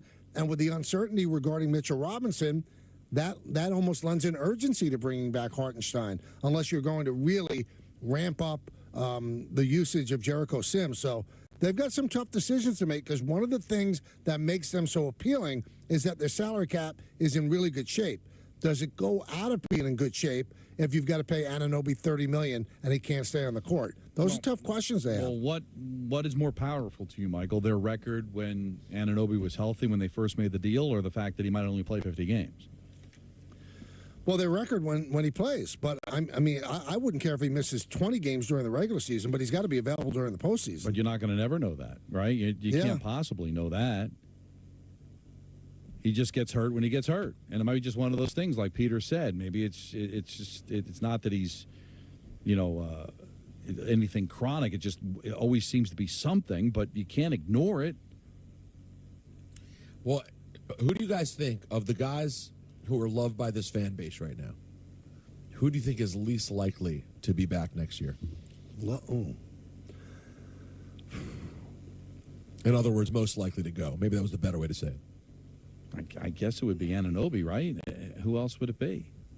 He has to be the one they're least sure about what to do, how to handle moving forward. You try to read intent in people's words, and Tibbs said, yes, I love OG. So I don't think he just throws that out for no reason. And then when Josh Hart was leaving the locker room yesterday, he pointed at Anunoby and Hart and said, those two guys better come back. So I think they were part of what made the Knicks so successful. I think they got to try to bring them back. In terms of who might not come back, I don't want to run it back with this team, because here, I'll give you an answer, Peter. The guy I don't think is coming back is Julius Randle. Yeah, that's fair. Because any trade they make for a big guy has to be Julius in it just to match up numbers, too. So I think Julius, and let's go to Bobby Marks one more time. He was asked, which guy should the Knicks go after? I think the only guy that I would probably, I mean, it's, certainly Luka and Shea and Jokic, those guys are not going to be available. I don't think I'd go down the path of Mitchell. I wouldn't go down the path of Trae Young, who certainly could be available. Listen, I mean, we talked about at the trade deadline. What happens if DeJounte Murray becomes available? And the cost is not as expensive. Maybe the cost is guaranteeing Bojan's contract and sending 3 first-round picks. And then but you're in the apron, you're in the luxury tax, but that's the cost of doing business. That would be more intriguing to me than going out and getting a guy and have to trade like 3 or 4 players for it. Everybody kept thinking that sooner or later the Knicks would be able to shake Karl Anthony Towns loose from the Timberwolves. But do the Timberwolves change things up now? I mean, they have been built to defeat the Denver Nuggets. And that's exactly what they did. They've got size and Naz Reid, and with Gobert, Karl Anthony Towns. Karl Anthony Towns was huge in yesterday's game. That putback kind of put the game to sleep, too. I don't know if he's going to be available. Everybody keeps saying, well, they'll trade him. I'm not sure. I'm not sure if they're going to trade him. That's a guy that would interest me. I don't know if Donovan Mitchell now fits the player that that Jalen Brunson has become. Not quite sure. Now, do you turn down a player of that level? You probably don't, but how does he fit? He needs the ball. Jalen needs the ball. That's why Jalen all of a sudden became much better when R.J. Barrett was traded. And Julius Randle realized, I can't have the ball in my hands all the time. So this is not an easy next step for the Knicks. But I do believe in the smart people they have in the front office who have made all the right calls. They really have. So it's going to be a very interesting offseason. Yeah, it really is. I think job one is to sign Anunoby. And I don't want to say as strong as the honeymoon's over, Michael, but there's going to be a lot of expectations around this team next year. It's not going to be, lovey-dovey, we're the 2 seed, we got to the second round. There are going to be certain expectations surrounding this team, depending on what moves they make, where there's not going to be a love fest after they lose. It is going to be now you're going to expect to go out there and get it done. That's a good point. Yeah, I think this is the honeymoon period because we've been starved for so long. Well, now all of a sudden we had a decent meal. We don't expect to have hamburger helper next, although Don loves it. He's a big fan. Last time I had it, but you love. I should talk to Nancy about that next time she asks what I want, instead of the usual answer, well, whatever you want. But back-to-back years. Oh, she's listening. Back-to-back years of going to the second round. Now you're going to be expected to do it. Get up there. Now you've already proven you could be like a high seed. And I don't think, depending on what moves they make, Michael, I don't think that they should take a backseat to anybody in the conference outside of Boston. And let's see what happens. You know what? But you're aiming to be better than Boston, right? But that's got to be your next move. I don't know if that's going to be something that you have to do by next year. Well, the big step you can make, and I don't know if he fits into the Tibbs culture. I would make a move for Kevin Durant. I think that would be the final piece of the puzzle. I really do. So what do you think they could do to get him? Well, you have the matchup salary. So Randall, and as Barbie Mark said, you pick up Bogdanovich's option, which is high, and then you give them 4 or 5 draft picks. I mean, that could be your move. Now, he's 35 years old. He doesn't have much tread left on the tire, but he doesn't have to do as much heavy lifting with the Knicks. I mean, if I could get Devin Booker, I'd rather have Devin Booker than Kevin Durant because he's younger. Yeah, I wouldn't. You wouldn't, really? No. He's so much younger. He's 10 years old. old. I still would rather go with someone who I legit know is one of the greatest players who ever lived. And it's not like KD's really slowed down, guys. I mean, we can all agree he's shown he's not the guy who I think I build a team around. But to plug him in on an already really good team, I'm betting my money on Kevin Durant. Yeah, but I don't hate pursuing price. I mean, Kevin Durant might have 2-3 years left, 2 years left. Well, that's why the price might be nasty. I mean, last year he averaged 27.1, and he shot 52.3 from the field, and 41% from 3 points. So the numbers are still there. Guys, I think Mikal Bridges is quite appealing as well. How you getting them though? I mean, can you see them doing that? Can you see the Nets doing that, trading them across town? Don, do you really view it as that crazy? I mean, I don't, Mets because if it could make my team better, I can't worry about it. Like, I hate to disparage you, you're the Nets. You can't worry about, handing the Knicks a championship. They own the town already anyway. If it makes you better, make a deal. When things are a little bit more 50-50, like, I don't even get it when it's Mets-Yankees, but at least that's a little closer. But really, what do the Nets care who owns the town, right? They just want to get better. Start winning games for their fan base. I mean, you don't think there's a better trade to trade Mikal Bridges than across town? I mean, if there's a better trade, I'm not going to have him playing in Madison Square Garden. That's two different things, Michael. Obviously, if all things are equal, then you try to trade him someplace else. But if the Knicks offer the best package, you're going to sit there and go, no, I'm going to take something less just because I don't want him to play for the Knicks. Yeah, I don't think there's enough. Yeah, but there. you act like that's crazy. The Mets did that all the time. They would never trade with the Yankees. The Mets and the Yankees are so different. Like I said, Michael, it's a little bit closer.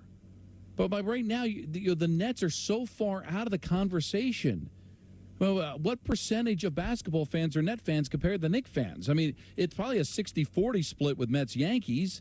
What is it, 90-10 Knicks-Nets? I mean, the least of your concerns is what's happening with the Knicks. You're concerned about trying to become relevant in this town and do something and make something happen. You've got a passionate fan base. Take care of them. You can't worry about the Knicks. You're not on that level right now from a popularity standpoint and all that. You have your fans. Your goal right now should be, how do I get better as a team? Not worried about what fans you can steal from the Knicks. I don't know about stealing fans from the Knicks, but if you make a bad deal, Don, it haunts you. But haunt you to what? Like, what's happening now? Haunted? That building's the Munsters, for God's sakes, with everything that's happened to them, going back to the Pearson Garnett deal, going back to what happened recently with a super team. I mean, right now, isn't it just about trying to get back on the map again, getting back into the playoffs, trying to build towards something, and not worry about the Knicks? Heck, Michael, they can win a championship next year, and they're not going to be able to even dance popularity-wise with the Knicks. So what do you worry about them for? Any bad deal is going to haunt you because it makes you worse. I hear what you're saying, but I can't see them trading. You're probably right. All Peter and I are saying is I think that's just silly that owners and general managers get caught up in that. And I say more owners than I think general managers want to do what's right by their team. But to get caught up in silly things like that, I mean, as a Met fan, Michael, I mean, it ends up happening anyway, right? Where did Doc Gooden go? Where did Kevin Elster go? Where did Darryl Strawberry go? Like, they end up all going to the Yankees anyway, whether it's free agency or whatever. So if I had a chance to trade any of those Mets that won championship with the Yankees and better my team, wouldn't it be better than what ended up happening? Mets didn't get anything when those guys left to go to the Yankees or eventually ended up on the Yankees. Yeah, it hurt, but you know what hurts more? Having a team that can't hold a 4-run lead the ninth inning against one of the worst teams in baseball. Okay, stop getting caught up with what's happening with the other team in town. Focus on what's going on in your side. Cut your own grass. Don't worry about what your neighbor's doing. Now, listen, maybe I'm foolish, Michael, for being that high on Mikal Bridges on account of the Villanova thing. Right. Maybe there's a better option. But seeing as everyone they seem to get on this team from that Villanova team plays about twice as good as you expected, right. I would just be curious to see what Bridges does here. I think he'd be great. I think he would be a great fit. You're not wrong about that at all, Peter. He'd be a great fit. I mean, listen, he's been pretty good in Brooklyn, right? His first half a season with Brooklyn, he averaged 26, and then 19, I think, this season. Like, are you telling me that he gives you that plus that added weird Villanova 3, I guess would be Villanova 4 magic if he were to come here? That could be the last piece you need potentially. I just think it would be hard to shake him loose. I really do. I mean, I don't hate the thought. Call your sources. You know people. I'm telling you, I don't think it would happen. Let's go to the phones. Let's go to Jose in Puerto Rico. Hi, Frank. Thanks for getting my call. You got it. Talk about ratings, where you were saying a little bit back about Nielsen and everything. I listened to using app, the iHeart, even if I'm in Puerto Rico, I'm in the Caribbean, I'm in the city, everywhere. How does Nielsen measure that? So anyway, that's just it's just crazy. Another fact, I don't remember another New York team that doesn't even make it to the finals of the conference or the league, and it's so well loved around the city. Usually, New York teams gotta make it to the end or very close to the end, but we didn't even make it to the conference finals. And so far, it's one of my favorite teams in New York City of all time for so many reasons. And I'm just throwing out that question. If you guys remember any other team that was so well loved, even if they didn't make it to the league finals or the NLCS, ALCS, or conference finals. You got to eliminate the Yankees when we're talking about this, because Yankee fans, the owner of the team, taught a generation that it's either the World Series or it's a failure. And the players have picked up on that, Jeter and Judge. So that's out. So they can't even be looked at as a team that you enjoy, that's fun to watch. The Knicks are just, they got all the components that people like. They work hard, they like each other, they deal with the fans great. They exceeded expectations following 25 years of abject misery. They're likable. I don't know if there's been another team that didn't reach, the conference finals or the league finals. It's a rarity, but I think Don said this a lot. We could talk Knicks 8 hours a day, and the phone lines would be full. People love the Knicks, and they've been starving. And I know we use this food comparison a lot. They have been really starving for any kind of good basketball. It's been an embarrassment what has been presented to them. Now, this isn't gruel. This is probably a really, really nice Salisbury steak. And it tastes like Chateaubriand after all the years of bad. Yeah, because really, when you think of the other teams, Michael, like the Mets, they went to the World Series in 2015. Right. So they've given you something. Yankees obviously are exempt from the conversation, although it's been since 2009, but still. Giants have won a Super Bowl recently. Jets went to back-to-back conference final. They were trying to get to the conference final for the first time in 24 years. Michael, next year is going to be the Knicks' 25th anniversary of the last time they made it to the third round. That's a long time. No other team has gone through that kind of a drought. Now, they maybe have gone through a drought of not winning in a long time as far as the championship is concerned, but is there another team? The Islanders have went to back-to-back years going to the third round. The Nets went to back-to-back finals. Has there been a team that has gone this long without winning 2 rounds? It's hard to do. That's why, and they're popular. So they're one of the most popular teams in the city. They have a drought. It's kind of a perfect storm. That's why playing 13 playoff games is a big deal for this fan base. 1-800-919-3776. Let's go to Jay, way out in Texas. What's up, Jay? Jay, this is Jay. What's going on, guys? Not a first-time caller. I'm from Passaic, New Jersey, actually. I just live out here. Okay. Guys, listen. I'm not even a Knicks fan. I'm a Lakers fan because I grew up, how people grew up loving Michael Jordan. I grew up loving Kobe. So that was, I'm 34 years old, so that's my take. Was it heartbreaking to watch what happened yesterday? Absolutely. It was absolutely heartbreaking. But everything comes to term with health. No Julius Randle. No Mitchell Robinson. Anunoby was hurt for the, most of it. Jalen Brunson breaks his hand. This is not a loss. It's not a loss because even if they won yesterday, what was the time frame of Jalen Brunson coming back? Well, if they won yesterday, Jalen Brunson could not have played against the Celtics. No. He had a broken hand, and he's left-handed. It was his left hand. If it was a non-shooting hand, I think he would try it. But with a shooting hand, he would have come into the game if it was his right hand. So they would have no chance against the Celtics if they somehow won yesterday. But if they were healthy and OG was healthy and Hart was healthy and Brunson was healthy, I really, truly believe they give the Celtics a scare. But I think when you talk about injuries, here's my line of demarcation, if you will. Can you have a legitimate discussion on whether you would have won the series had you been healthy? And if you can't, well, then you can't blame injuries. But, Michael, I think everybody would agree if they were healthy, they beat the Pacers.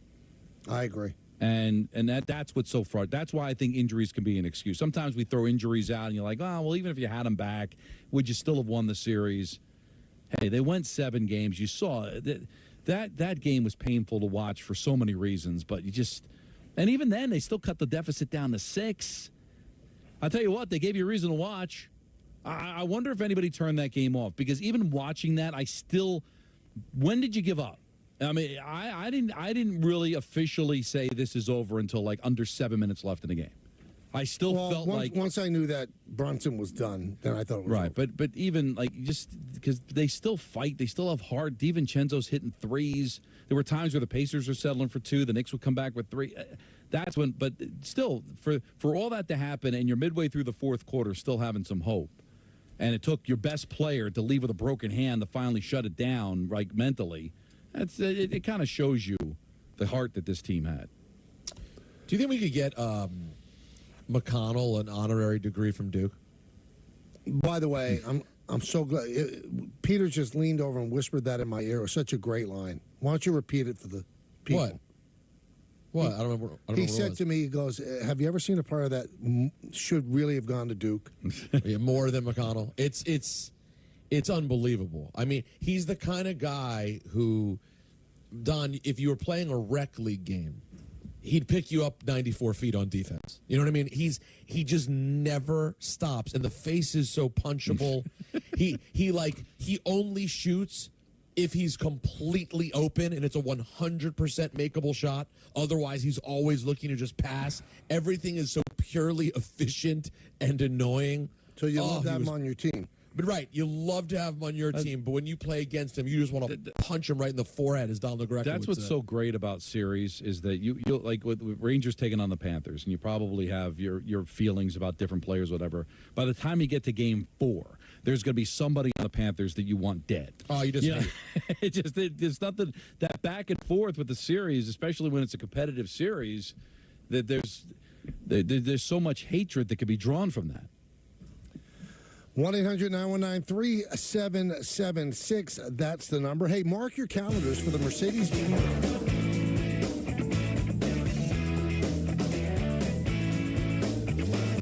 This program is brought to you in part by the New York Lottery. Get out there and play. Please play responsibly. Must be 18 or over.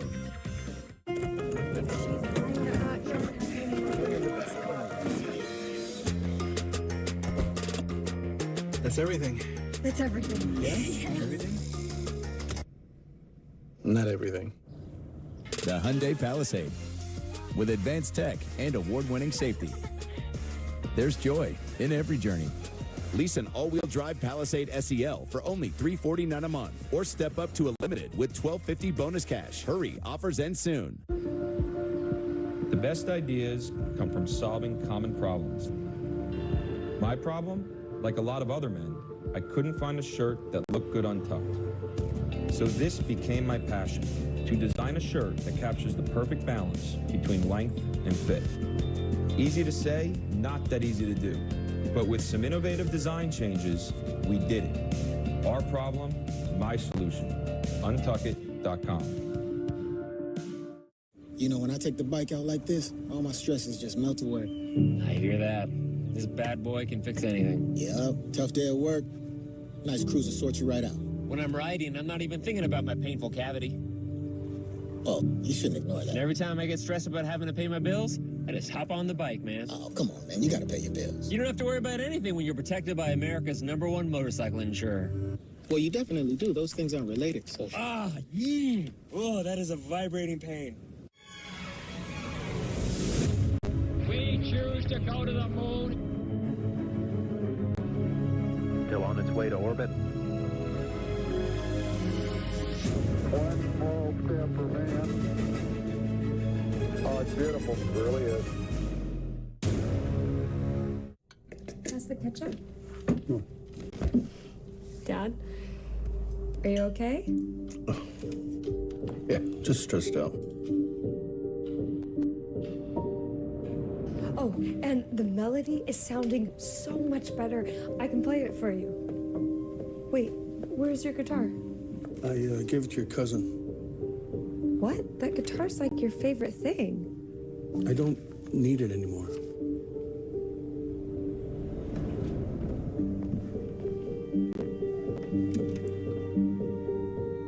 Some days are just better than others. I think you should go talk to someone. It's not that easy.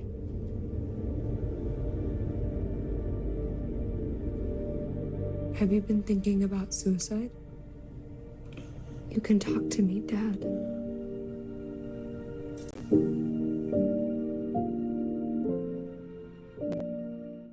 For years, one company has battled to deliver business products the next day with no freight charges. Now, WB Mason, with their famous fleet of trucks and drivers, faces their biggest challenge, rescuing shipping and packaging buyers from expensive freight charges. That's right. Now, boxes, stretch film, and packaging tape are delivered the very next day at amazingly low prices. So, who do you call for fast delivery and no expensive freight charges? Who but WB Mason? Is it possible to be more capable and more practical? Be able to perform here and here. Make a statement while barely making a sound. And command the road, as well as what lies ahead. How we get there matters. Get exceptional offers at your local Audi dealer. FanDuel Casino has your chance at the #1 feeling, winning, which ranks even higher than the 18th best feeling, saving a kid from a well. 59 years later.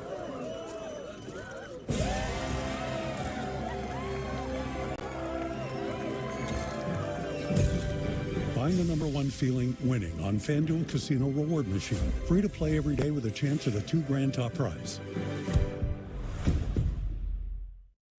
Isn't it absolutely bonkers that you can walk into a store, hand someone a piece of plastic, and they will willingly hand over Reese's cups? Forget flying cars. This is it. We're at the pinnacle.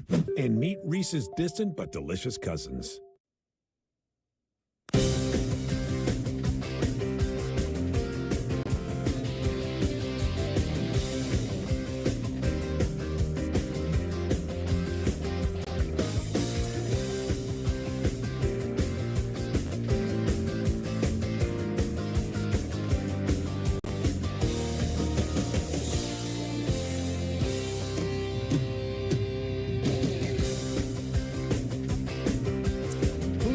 Who's Not, brought to you by General Plumbing Supply. Who's hot? Aaron Judge, hitting .500 with 3 homers in his last 6 games. Who's not? Edwin Diaz, who's given up 7 runs in his last 3 outings, and he's blown 2 saves. That's Who's Hot, Who's Not, brought to you by General Plumbing Supply. General Plumbing Supply's starting lineup of experts will help keep your clients cool and your business hot. For Grand Slam quality and service, trust the real experts at GPS. This portion of the Michael K. Show on 98.7 ESPN, brought to you by Mercedes-Benz of White Plains, proud member of the Pepe Auto Group, the name you've trusted since 1968. Let's go to Anthony in the car. Anthony.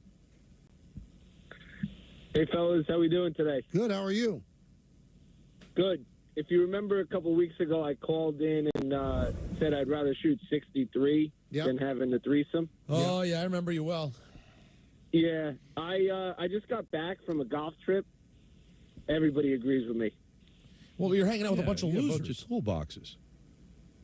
Whoa. Those are some of my closest, dearest friends. know, but Okay, hold on. I say it with all due respect. We love you, but I'm just saying that you find that to be a fun weekend. High-fiving, drinking, drinking on the course. Yeah, that's it's. No, don't disparage that. That's a fun weekend. I would rather just have to prepare for a colonoscopy an entire weekend. See, that's a bad. No, that's I a bad. have to do that too. Anthony, I say this with no respect. It sounds like you hang out with a bunch of neuters. Yeah. No, Don went too far. Neuters, Don went. I don't know what neuters means either. I can figure it out, but. Don went too far in saying he wouldn't enjoy a golf weekend. You just don't like golf. A golf weekend with people who enjoy golf is fun. Once you shoot a 63, it's over. I could be wrong. Who cares? My agent's one of these guys. Russ Spielman's one of these guys. Do you remember the guy? Do you want to come on the next Never. trip? The guy Gulia from Wedding Singer. The one that she Julia Gulia. Well, her name would have been Julia Gulia if she married him. I forget what his first name. That's who I picture you hung out the entire weekend with, guys like that. Wait, you think that's every golf trip? How about an Alabama Summer? Sounds like a plan. Meet you at the bar. What if we went to wait a minute, Peter. in a casino? I'm not saying that a golf trip wouldn't be fun, but imagine choosing to shoot a 63 over doing the other stuff. No, Don, please. But this is please let me and Michael talk. I was just saying it's a whole weekend as opposed to 20 seconds. No, but Don's going too far. No, I'm not. Michael, please let me have a moment. I appreciate your call. Okay, a golf weekend with friends is a great time. I'd love to get one in this summer. It would be awesome. That's not the same as saying, do you want to have a threesome with two of the hottest women of all time, consequence-free, or play a really great round of golf? Yeah, I think you're a loser if you go with the great round of golf. I'm sorry. It's just a different kind of priority And have in life, every one I of your suppose. friends call up. We'll debate them, too. I will. I'll tell them to call up. We love you, You seem Ant, like a but great really, guy. Your priorities are somewhat skewed, my friend. But you know the type of guy I'm talking about, Michael. But that's such a broad. It's such an old school broad generalization of golf. Listen, it's like from like that's all I 30 have years to go ago. by. I'm just telling you. You don't think right now that normal non D-bag guys Not play a golf? soul.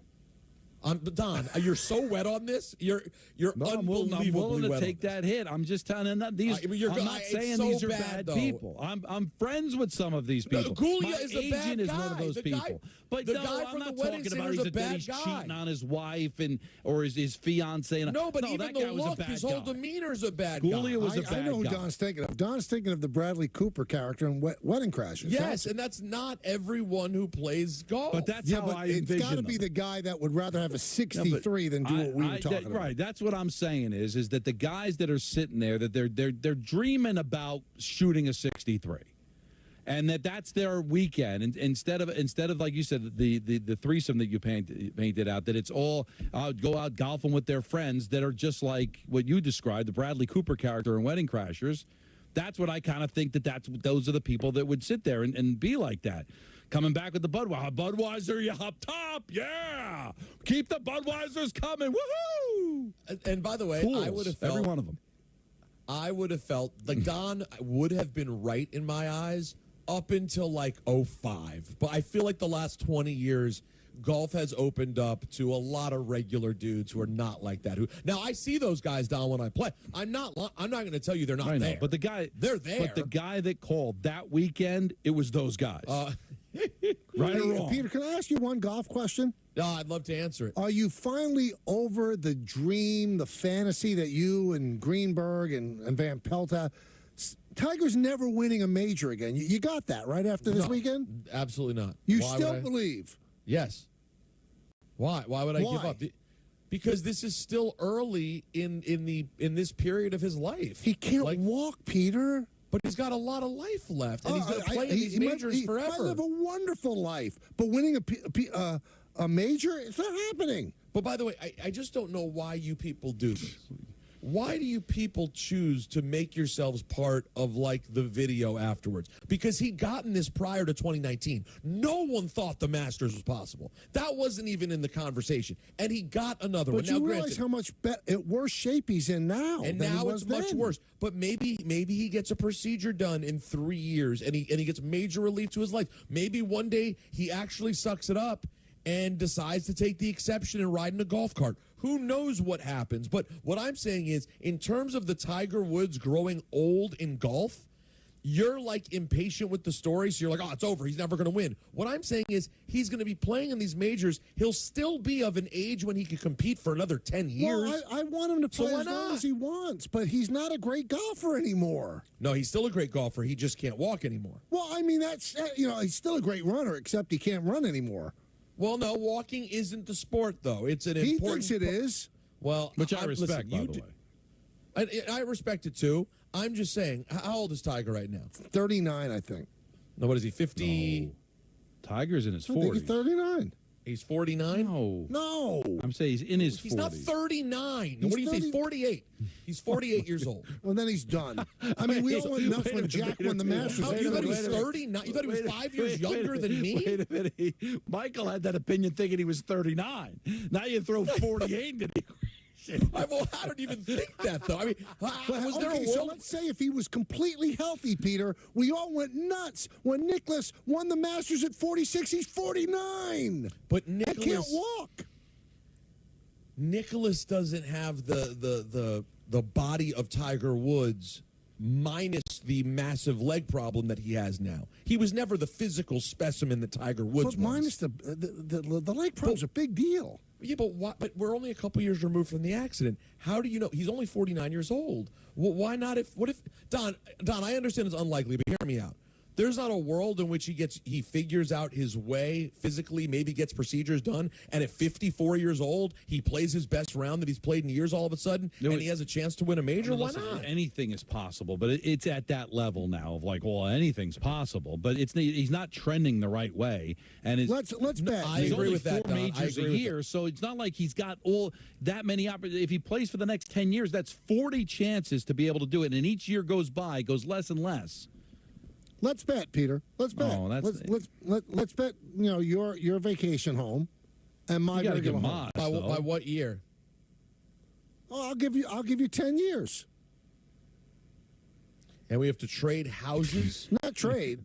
The loser gives his house up. I have to give you no. That's just a bad bet. That's just a what? There's not a that's not worthwhile. Yeah, come on. I'm not going to do that. If you believe in your God so much, then you should make a bet. It's not about him being God. It's just that he's one of the greatest athletes who ever lived.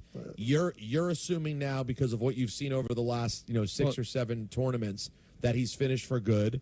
I'm saying you got to find some happy medium here, because Peter's working against the odds here. He even admits that. So that's not a fair bet for him. No, but he believes. So over the next 10 years, this should be the bet, that over the next 10 years, there will be a moment where he will go into Sunday with a chance. Nah, I'm good. He's never going to win. Right, well, I believe he's not even going to have a chance. But Peter, do you think there's going to be a time? He didn't make the cut this week, Peter. You know that, right? I'm aware. But Michael believes he's done. So done means there's never going to be a Sunday where he's in contention. Do you believe that there will be a major before he hangs 100%. It up? 100%. All right, well, that should be I the bet, believe then. it's certainty. That He'll play should a be the Sunday bet. in contention. All right, $1.380. What? I'll bet you $1.380. What does that mean? $3.80. Oh, he wouldn't even go 138. Well, that's just an arbitrary number. You know what? You're not even fun. How about $10,000? Let's go to Lang in Connecticut. He's fun. Hello, Lang. Hello, Lang. Yeah, he's another one of those guys. Hello. Yeah, where there are he you, is. bud? There he Hello. is. Where are you? Hey, I'm sorry. I'm on the road. I hit a dead zone. My apologies. Oh, listen. Okay, what's up? All right. So I called Friday before Game 6, and I said if the Knicks lost, the series was a wrap. And if memory serves me correct, each of you said they had a shot at the Garden. And I'm not calling to say I told you so. What I am calling for is to talk about the end of the first quarter of Game 6. This team, it's not even about having a killer instinct. It's about ending quarters well and not giving the other team any kind of momentum to go on. That second quarter of Game 6 was the season. And when I really the season was hated Game 3. Them hard shots, sure. But why as a team did we get away? And I understand everyone's like trying to look at the positive, and sure, we overachieved, and this is a good building block, and our best is yet to come. But, what pains me is we got away from what led to 50 wins. All right, what led to 50 wins was doing what the game tells you to do, moving the ball, getting into seams, spraying it out. And I saw multiple plays in Game 6 and in Game 7 where it was a one-on-one clear out for Brunson. Did an overload, they put everyone on the right side, and they let Brunson go one-on-one. And I just think that's not what that's But Lang, I mean, with all due respect, I mean, you're oversimplifying this. You're going to judge a team. Like, we said that they had a chance in Game 7. When we said that, did we think that the guy was going to break his hand? Did we think that OG Anunoby was going to try to play and then leave after 5 minutes? Did we know at that time that Josh Hart was going to pull an abdominal muscle? That's ridiculous. Yeah, come on. No killer instinct. And they changed their offense because they had no options anymore. Are you kidding So me? that's what you take from it. Not that they were banged up, that they lost because they, again, that just seems to be something that's building among fans. Him without saying it, he's going after the coach. Killer instinct. This is what you take. Killer instinct. This is. I mean, they played absolutely crippled in Game 3, and they almost won the game. A 35-foot shot with less than 1 second on the 24-second shot went down, and you're going to give them that's not killer instinct? That they played that hard when they were that compromised? You know what? You Knicks fans that don't like this team, you don't deserve a good team. You deserve the rot like you have for the last 25 years. If you can't like this team and all you do is complain about it, you don't deserve a good team. If you can't enjoy this team that's put together so beautifully with likable guys who play a hard hat sort of a basketball, and they want to play every minute of every game, and you don't like it, and you're finding fault, you shouldn't even enjoy it anymore. But there's certain fans you want to shoot a 63. That's what you want. That are not happy unless there's somebody to blame. They don't want to walk away and say that it was taken from them by the basketball gods. I mean, that's tough to take, right? As a fan, to know that, hey, this could have been your season, but just because of circumstances beyond your control and their control, they didn't get there. Then they need something to complain about. They need someone to be at fault. They need a villain. And there's enough people out there to side with them to go after the coach. Because that caller, without saying it, because he knew he was going to get beat up, was going after Tibbs. They don't have a killer instinct. I mean, listen, I understand feeling frustrated. In the second half, there's a couple things that drove you crazy in that game. Late in the game, it was very clear Brunson didn't have it, and he was still their only option. So when you have a guy who clearly doesn't have it anymore, and he looks tired, and then turns out he has a broken wrist, and possession after possession, he's kind of slowly trying to take people off the dribble and back people down, I understand the frustration. Also, I understand the feeling of anger because of the defensive effort, at least how it felt yesterday. Michael, do you notice that every time? Again, I sing the praises of this team. They're a wonderful group, and they exceeded all expectation. But just having a moment to be angry about a tough game that fans are angry about, did you not find it incredibly irritating that every time the entire day that the Knicks hit a big shot, before the crowd finished cheering, Indiana had already scored. Oh, brutal. All day. Brutal. All day. A big three from DiVincenzo, bucket on the other end. A big three from Josh Hart. All of a sudden, Halliburton already hits another three. They could not get anything done without an answer immediately, and it was frustrating. Couldn't agree with you more. Hey, mark your calendars for the Mercedes-Benz of White Plains Memorial Day Spin.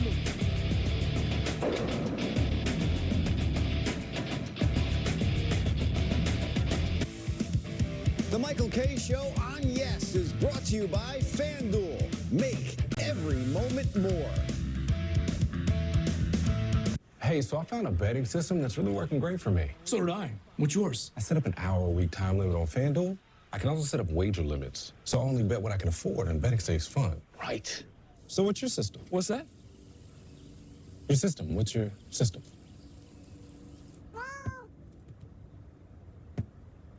What is that? Every bettor has a system. Make FanDuel's responsible gaming tools a key part of yours.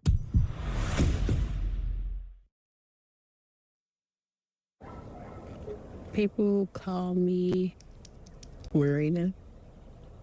I'm seeking a life-saving kidney. I want to pursue a dream of owning my own farm. I want to live for my granddaughters. They think that I'm the greatest person on earth. They really do. I want to live for my mom, Joyce, a.k.a. Mommy. I want to live for my kids. I think they'll need me forever.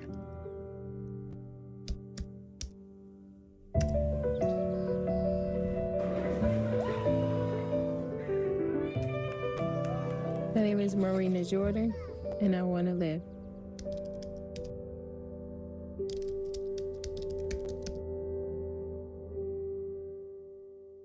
Diversity is in our nature. Diverse cultures, identities, skills, and knowledge. Diversity is in nature, too. biodiversity. Plants, animals, and ecosystems. It connects us and sustains us. But nature's biodiversity is at risk now more than ever before. And our own future is at stake. So ask yourself, how can you contribute to protecting all life on our planet? Because the future is in our hands.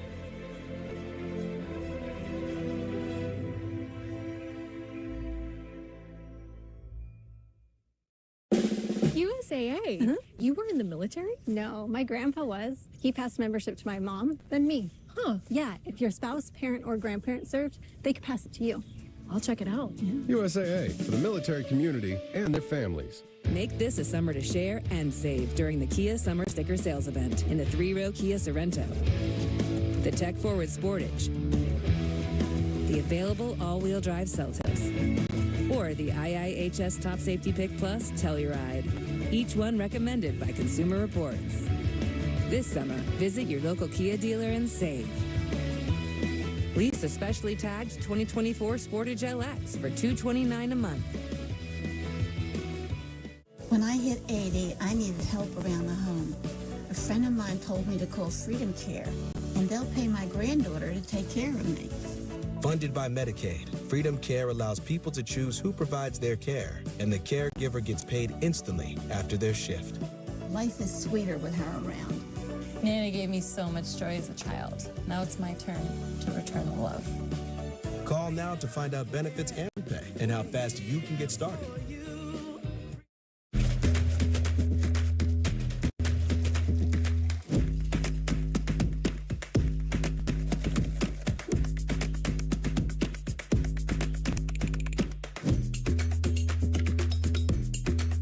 Yes Network is now streaming on Fubo. Watch the Yankees and more of your New York teams. Streaming live on all your devices. Plus, over 350 top channels. Start watching at FuboTV.com. Trains. Trains that use the power of Dell AI and Intel. Clearing the way so you arrive exactly where you belong. The Michael K. Show on Yes is presented by Untuck It. Shirts designed to be worn untucked. Shop now at untuckit.com. The best ideas come from solving common problems. My problem, like a lot of other men, I couldn't find a shirt that looked good untucked. So this became my passion, to design a shirt that captures the perfect balance between length and fit. Easy to say, not that easy to do. But with some innovative design changes, we did it. Our problem, my solution. Untuckit.com. This is the GMC Sierra, powered by the TurboMax engine, with the confidence of 430 pound-feet of best-in-class standard torque. GMC Sierra, it's the truck. Get 1.9% APR on select 2024 Sierra 1500 models, or current eligible GMC owners get over $7,800 total value. We are professional grade GMC. With the Freestyle Libre 3 system, know your glucose levels. No finger sticks needed. All with the world's smallest and thinnest sensor. Manage your diabetes with more confidence and lower your A1C. Try it for free at freestylelibre.us.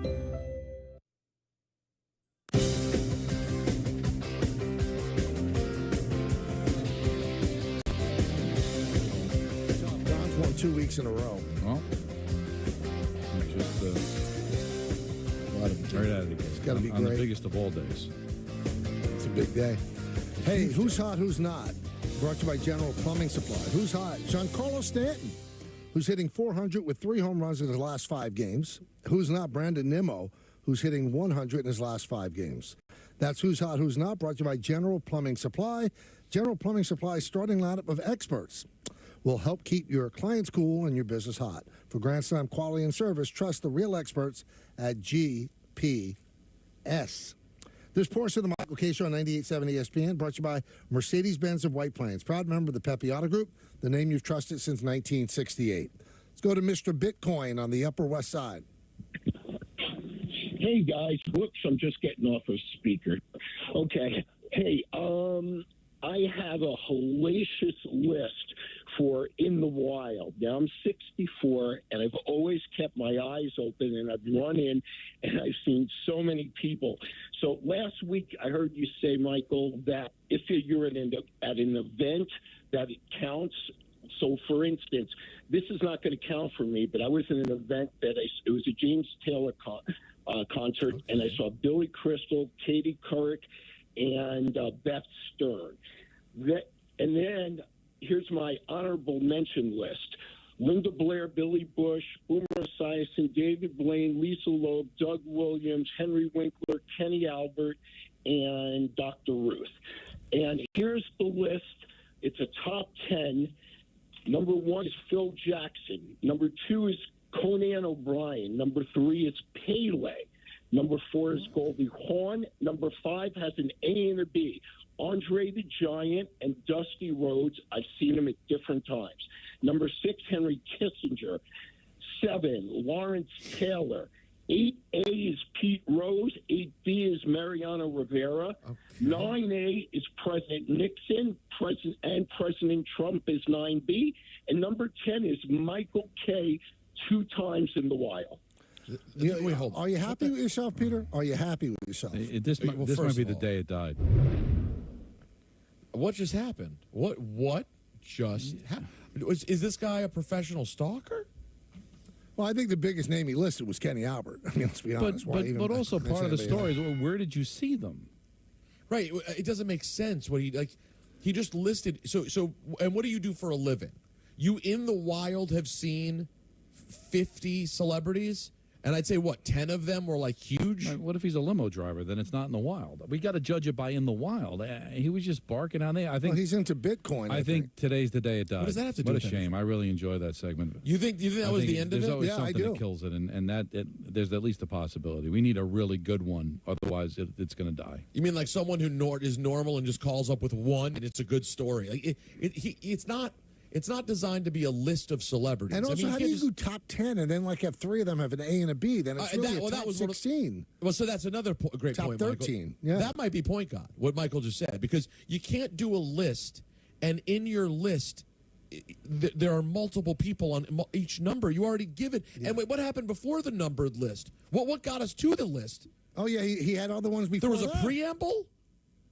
It's your fault.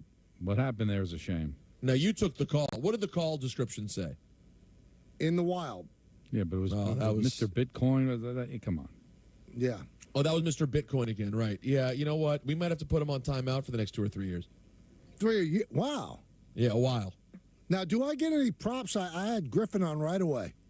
Well, no, you did the right thing. You treated a man who respects the show with the respect that he deserves. You know what I'm a little concerned about today? Have we not heard from Richard? Well, that and Danny. Well, why Danny? Danny always has something to say about everything. It's a big day, Peter. Yeah, but I don't expect Danny on a Knicks Monday necessarily. I'm sure there's some Steeler thing going on. Anyway, bye to yes, batting practice. No, we you know will what? Stay here and do ENN at 98. That's a wrap on the show for today. Coming up next, our coverage of the Yankees and Mariners gets underway with Yankees batting practice today. For all of us here on the Michael K. Show, this is Chris Sheeran saying have a great night. We'll see you again tomorrow at 3 o'clock.